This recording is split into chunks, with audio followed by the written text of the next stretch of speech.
Je suis né dans la mission de l'Esprit Saint, un nouveau mouvement religieux sectaire. Par chance, mes parents m'en sortirent vers l'âge de 5 ans. Toutefois, quelques années plus tard, ils m'introduisirent à la scientologie, une autre secte que j'ai fréquentée pendant plusieurs années avant de la quitter définitivement vers la mi-trentaine. Par la suite, j'ai poursuivi ma quête de sens au travers d'autres mouvements pour terminer mon parcours chaotique chez les évangéliques dans un piteux état. Mon nom est Michel Laflèche-Francoeur. Je suis l'auteur du livre « Les religions de mon père », de la mission de l'Esprit Saint à la scientologie.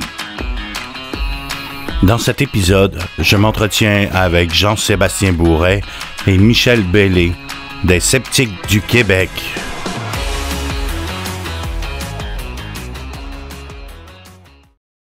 Bonjour à tous. Alors, nous sommes de nouveau avec Michel Bellé et Michel Francoeur. Et la question qu'on va aborder aujourd'hui, c'est en quoi est-ce que la scientologie est un problème? Pourquoi on veut aborder cette question-là? Eh bien, c'est parce que des personnes comme Michel Francoeur qui dénoncent la scientologie se font souvent dire « Mais pourquoi vous laissez pas les scientologues tranquilles? Ils sont bien là-dedans, laissez-leur vivre leur vie. » Donc, Michel, pourquoi est-ce qu'on les laisse pas tranquilles? Oui, hey, bonsoir Michel et Jean-Sébastien. Ben, pourquoi vous les laissez pas tranquilles? C'est pas vraiment vous, à ce que je sache, que vous êtes pas trop agressif, là. C'est surtout moi qui est... Ben, je voudrais clarifier là, en 2-3 points, là. Premièrement, je n'attaque pas les scientologues. Moi, je dénonce des moyens utilisés en scientologie pour piéger les gens. Et d'ailleurs, dans mon livre, je parle des Brahmakumaris, je parle de la mission de l'Esprit Saint, qui est un autre gamique complètement différente, et je parle de la scientologie, je parle de certains comportements qu'on trouve dans des églises évangéliques au Québec qui sont dérangeants. Fait que je m'en prends pas nécessairement à la scientologie. Moi, je parle de mon vécu, et parmi ça, ben, il y a mon histoire en scientologie. Moi, là, j'étais une bébête à secte, comprends-tu? Je suis né dans la mission de l'Esprit Saint. J'ai été amené en scientologie. J'ai évolué plusieurs années en scientologie. J'ai eu la chance de sortir de la scientologie. Puis, en me sortant de la scientologie, je me suis ramassé dans d'autres gamiques. J'ai passé chez les Brahmakumaris. J'ai pas accroché, Dieu merci. Ils ont jamais eu d'emprise sur moi. Puis, je me suis ramassé dans des églises évangéliques pas d'allure, avec des pasteurs en plus que je savais qu'ils avaient une mauvaise réputation. Puis, j'ai resté là quand même. Fait que moi, je parle au jeu quand je m'exprime et je raconte mon expérience que j'ai vécue en scientologie qui a affecté ma santé mentale, ma façon de voir le monde.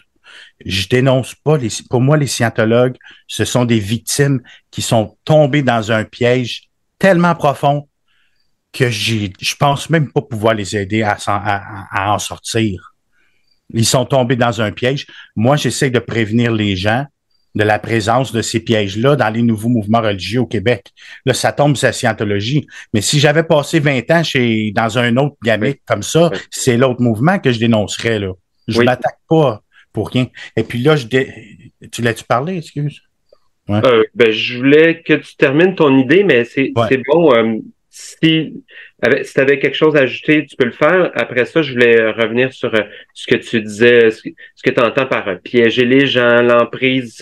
En fait, je te laisse finir, puis après ça, je vais t'amener sur cet aspect-là d'emprise, de piéger les gens, d'être affecté dans ta santé mentale. Ben moi, là, quand j'étais en scientologie en dernier, là, quand j'ai commencé à me sortir de la scientologie, j'avais peut-être 28, 29 ans, là, dans la fin de mon parcours scolaire à McGill, ou entre 27, 28, 29 ans. J'étais toujours confronté à des décisions à prendre pour ma vie qui allaient à l'encontre de ce qu'on me dictait en scientologie. J'étais sous l'emprise d'un dogmatisme religieux qui était, dans ce cas-là, qui émanait de la scientologie par rapport, le premier exemple, ben d'aller voir un psychiatre ou un psychologue ou non. Moi, j'en avais besoin gravement d'un psychologue. J'avais besoin d'aide. Puis, j'allais tellement de reculons. J'étais allé une fois voir la psychiatre à McGill. Puis, j'ai jamais retourné, mais c'est pour moi, ça a comme tout cassé. Parce que là, j'avais pas suivi Hubert, qu'est-ce qu'il me disait, puis tout ça. Fait que là, je commençais à me positionner un pied dedans, un pied en dehors de la scientologie. Mais sauf que Tu nous Oui. dis vite, vite, Michel. qu'est-ce que Hubert disait sur les psychologues et les psychiatres, juste pour éclaircir Ben, le point? Hubbard nous dit que les psychiatres veulent prendre le contrôle du monde. Il les dénonce comme les psychiatres, là, c'est eux qui seraient derrière l'Holocauste. Ils auraient aidé dans d'autres galaxies des empereurs là, sur d'autres planètes, là, dont un qui aurait envoyé plein d'âmes esclaves là, emprisonnés ici sur Terre. Ça serait les psychiatres qui auraient monté ça avec Zénou. Les psychiatres, c'est comme le diable Mhm. dans le christianisme. La psychiatrie, c'est le mal. Mhm. C'est le mal incarné qui veut prendre le contrôle sur la planète Terre, sur l'humanité. Quand les complotistes parleraient d'un nouvel ordre mondial, là, ben, ça serait les psychiatres.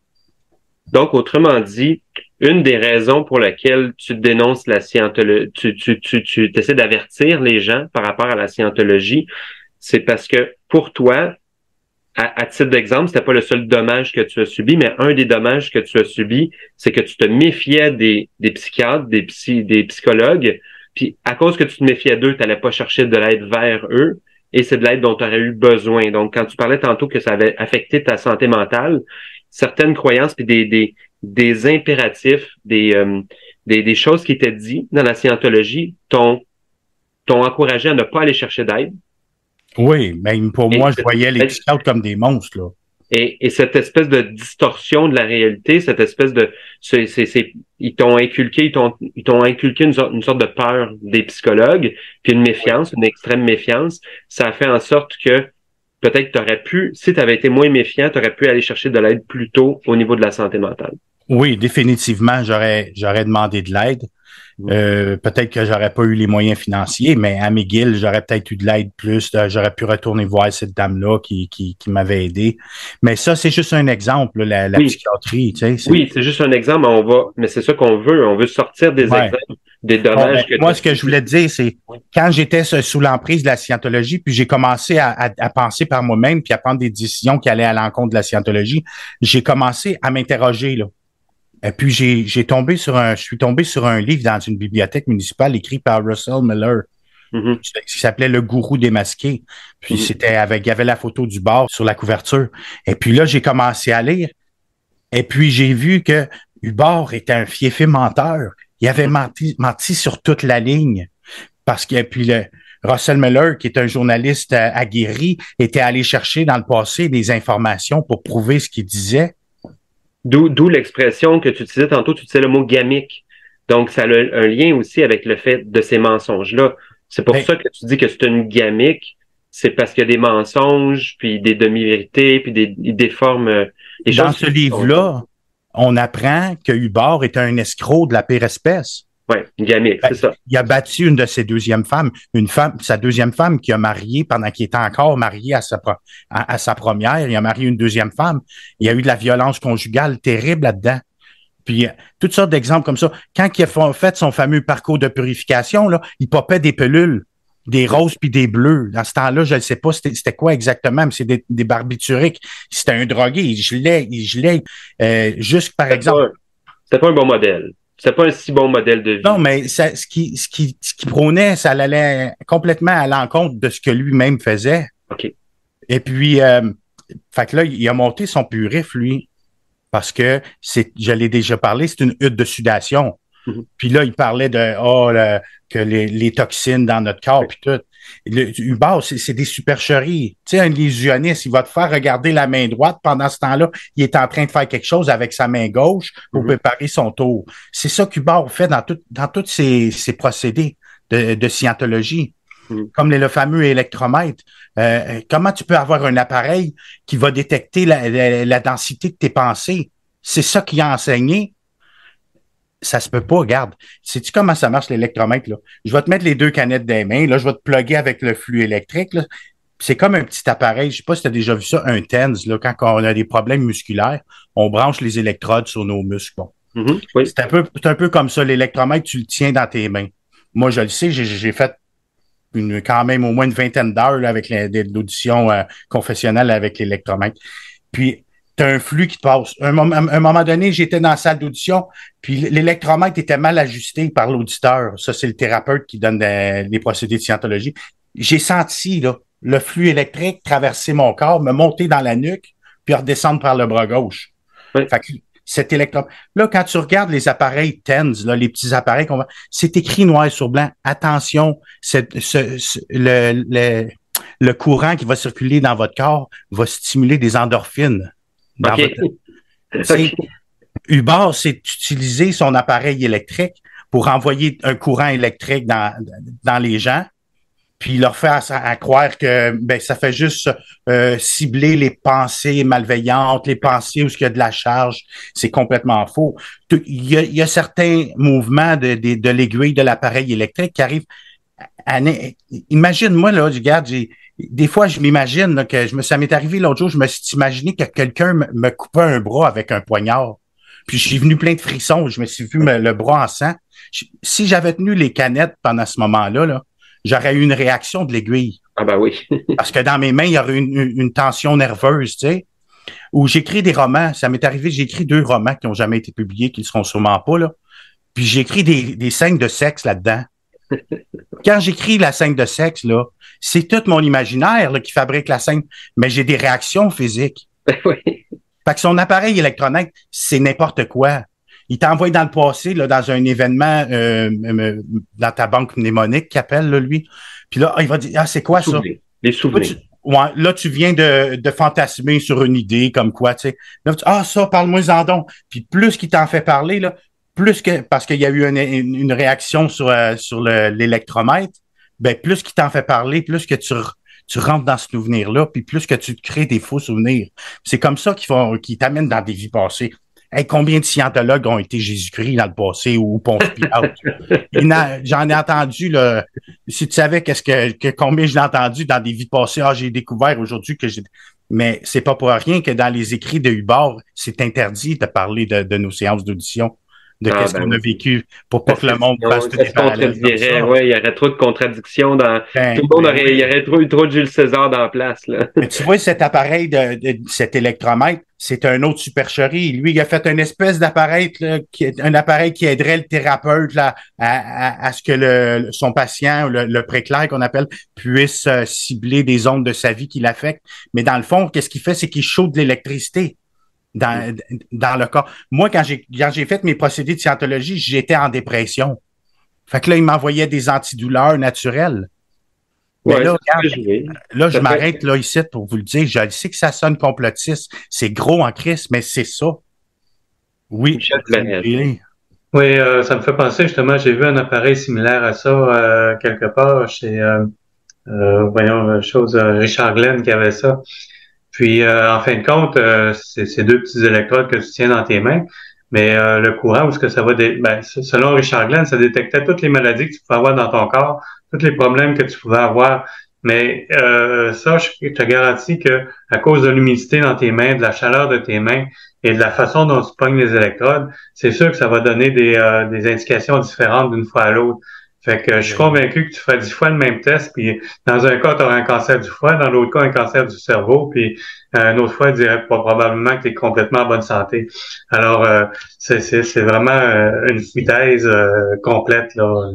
C'est un autre appareil, c'est ça. Mais sauf que quand tu tiens les cannes dans ta main, il y a des réactions sur l'aiguille. Tu sais, il y a des choses. C'est sûr. Ouais. Mais par contre, tout à l'heure, Michel Francaire, tu disais que le courant électrique pouvait agir comme une espèce d'antidouleur, libérer des hormones, des choses comme ça. Peut-être dans une certaine mesure, c'est pas impossible, mais ça doit pas être des quantités incroyables parce que ces méthodes-là sont pas utilisées en médecine. Oui, c'est utilisé en médecine. Définitivement. C'est un appareil qui est servi. Tu as même des psychologues qui se servent de cet appareil-là. Ils pluguent leurs patients là-dessus pendant 20 minutes vers la fin de la séance. Un peu comme de la luminothérapie, mais c'est de l'électrothérapie. Oui, c'est similaire à l'électrothérapie. Et puis aujourd'hui, tu sais, la Food and Drug Administration, puis au Québec, on a Santé Canada, puis tout, les fabricants d'appareils doivent spécifier qu'est-ce que ça fait au corps. Moi, j'en ai acheté un petit TENS parce que je m'étais blessé à une jambe. J'ai acheté un petit appareil. Puis là, quand je l'ai lu, devant, c'est écrit noir sur blanc. Cet appareil provoquera une montée d'endorphines dans votre corps. Et c'est littéralement un antidouleur. Regarde sur Google. C'est plein de pages d'appareils TENS. Je connais pas les vertus antidouleurs des courants électriques. Ben, tant mieux si... c'est vieux en plus, là. C'est OK, bon, ben... À l'époque gréco-romaine, ils utilisaient des anguilles électriques. Okay. Ça date pas d'hier, là. Ça vient de l'époque gréco-romaine.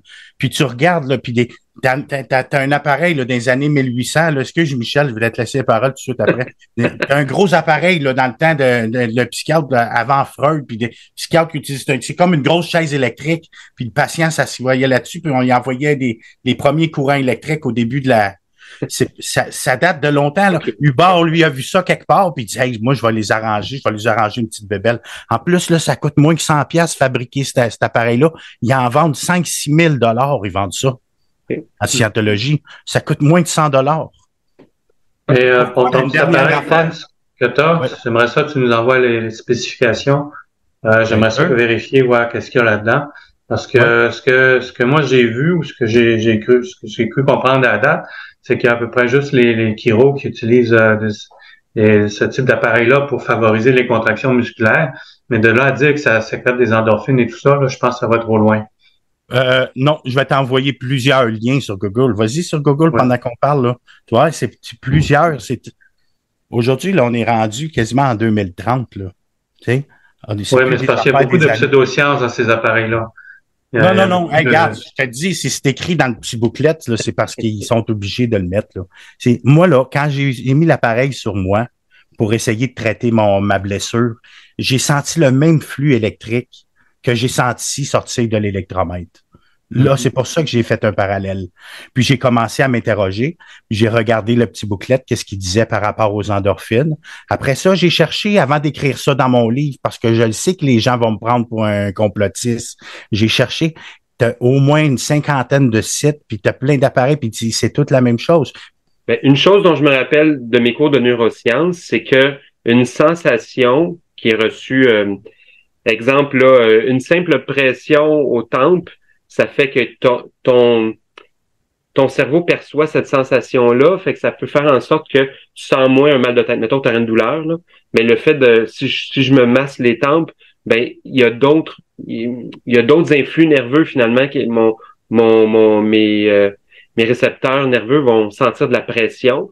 Fait que cette pression-là que je sens va être en compétition avec la douleur. Fait que ça peut amoindrir la douleur. Fait que c'est peut-être ça aussi qui arrive avec le courant électrique. Si ça fait un genre de picotement ou un engourdissement, ça peut peut-être faire un picotement qui réduit la douleur parce que ça donne d'autres sensations. Fait que ça pourrait jouer. Mais on va bientôt clore là-dessus. Moi, regarde, moi, je suis pas scientifique, là. Bon, mais. Ce que j'ai vu, ce que j'ai vu sur Internet, puis ce que j'ai vu écrit dans le petit booklet, puis comment j'ai fait le parallèle entre l'électromètre puis cet appareil-là, parce que quand j'étais dans séance d'audition, j'ai senti le choc électrique m'a traversé au complet. Ça m'a monté dans le haut de la nuque, quasiment dans la tête, puis ça ressortit. C'est sûr qu'il y a de l'électricité. Cet appareil-là, il t'envoie un courant électrique. Ça, et là, après ça, en cherchant sur Internet, j'ai tombé sur un site qui avait été monté dans les années 90 par un certain Arnie Lerma. C'est un des premiers militants qui dénonçait la scientologie. Puis lui, il explique tout par rapport à l'électromètre, le voltage, puis comment ça affecte les terminaisons nerveuses. Puis quand tu as les cannes là, de l'électromètre dans les mains, tu as une grosse partie de ta peau qui est couverte. Fait que tu as des milliers de terminaisons nerveuses qui sont affectées par le flux de courant. C'est pas des petites électrodes comme dans l'appareil TENS. C'est amplifié. Fait que même si le courant est presque imperceptible, on a des milliers de terminaisons nerveuses qui sont affectées par le courant électrique. Fait que ça multiplie l'effet que ça a sur nos endorphines. Ouais, c'est ça. Vous êtes vraiment des sceptiques. Mais non, mais c'est parce qu'on connaît pas l'appareil, on l'a pas étudié. Fait moi, je peux pas me prononcer. Je vais vous envoyer des liens. Je peux pas me prononcer sur cet appareil-là que j'ai pas étudié dans le détail, mais tu sais, il y a bien des affirmations qui sont faites sur toutes sortes d'appareils, là, tu sais. Parce qu'en fait, ce que tu nous dis, mais c'est parce que, Michel, ce que tu nous dis, c'est, tu nous dis que les appareils fonctionnent d'une manière que moi j'ai jamais entendu. J'ai jamais entendu personne me parler d'électricité pour générer des endorphines, mais ça veut pas dire que ça se fait pas. Ça se peut que l'appareil produise cet effet-là, mais je vais aller présentement pendant que je te passe sur un site que je truste assez, il s'appelle Passeport Santé. OK. Là, il dit Justement, non. La neurostimulation électrique transcutanée est une technique qui consiste à utiliser un courant électrique afin de soulager la douleur. Dans cette fiche, vous découvrirez cette pratique plus en détail. Ses principes, les différents types de neurostimulation, son histoire, ses bienfaits, comment se déroule une séance, qui la pratique et quelles sont les contre-indications. La neurostimulation électrique transcutanée est une technique non médicamenteuse et non effractive destinée à soulager la douleur à l'aide d'un courant électrique de faible tension transmis par des électrodes placées sur la peau. Bon, moi, ça c'est pas. Moi, ça, c'est sur le site Passeport Santé. Puis il y a plein de sites comme ça sur Google qui vont dire la même chose. Et moi, je peux. Mais Passeport Santé, je te le dis tout de suite, il y a beaucoup de pseudosciences là-dessus. Ils font la promotion de l'homéopathie et de la naturopathie. Si je me trompe pas. Regarde, écoute bien, là, tu voulais qu'on se chicane, là. Moi, la promotion de neuropathie, là, naturopathie, moi, il y en a certaines choses de la naturopathie que j'ai utilisées dans ma vie qui m'ont beaucoup aidé. Moi, j'adore les huiles essentielles, puis tout, parle-moi pas là-dessus, là. L'acupuncture, là, ça fait 5000 ans que les Chinois utilisent ça, là. Arrête-moi, là. Il y a certains points sur notre corps, en particulier, ils arrivent pas puis qu'ils te piquent n'importe où, puis tout, c'est une science. Il y a des tests qui ont été faits, justement, qui démontrent que tu peux piquer n'importe où puis ça va faire le même effet. Ben, là, je pense pas, moi. Mais je veux dire. Je vais t'envoyer un article là-dessus. Ben, c'est le fun, là, parce que tu vois, on a deux opposés, là. Moi, là, j'essaie de rester au centre, puis ce que je communique en ce moment, c'est mon expérience. Est-ce que toi, tu as déjà essayé l'acupuncture pour te soigner de quelque chose? Non, mais j'ai vu des études. Demande à des gens qui sont allés là, chez les acupuncteurs, demande-le pourquoi ils continuent de semaine en semaine à continuer à aller là. Les gens ne sont pas complètement imbéciles, là, l'effet placebo. Ça, c'est la réponse facile. Je pense qu'on est mieux de changer de sujet. J'ai dit ce que j'avais à dire sur l'électromètre.